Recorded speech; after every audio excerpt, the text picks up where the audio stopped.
பக்கம் இருக்குல்ல, இந்த இதுதான் என்ன ரோஸு, இது ஒரு வகையான வெரைட்டி ரோஸ் ஃப்ரெண்ட்ஸ். இப்போ தான் சில மொட்டுக்கள்லாம் விட்ருக்கு. நான் செடியாக தான் வாங்கி வச்சேன். பாருங்கள் எவ்வளோ அழகாக க்யூட்டாக வந்திருக்குதுன்னு பாருங்கள். அரும்பு விட்டுருக்குது.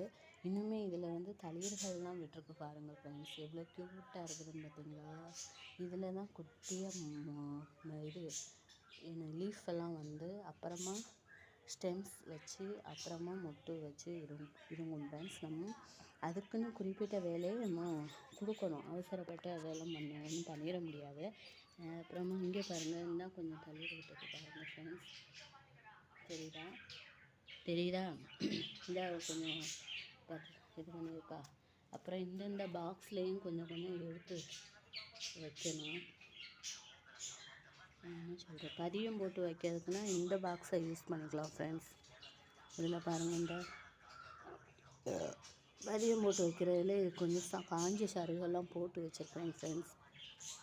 பாருங்கள். அதுக்கடுத்து இருந்தால் பாருங்கள், மணி பிளான்ட்டு வளர்ந்துருக்குது. இதுக்கு பாருங்கள், இந்த செடிகள்லாம் வளரணும் அப்படின்னு சொன்னால் வெயில் நேரம்னா காலையும் ஈவினிங்கும் கொஞ்சம் வாட்டர் ஊற்றிடுங்க. தண்ணி அதிகமாகவும் ஏறக்கூடாது, கம்மியாகவும் ஆயிடக்கூடாது. நீங்கள் கவனித்து பராமரிக்கிறதுல தான் இருக்குது ஃப்ரெண்ட்ஸ் அதனோட வளர்ச்சியெலாம்.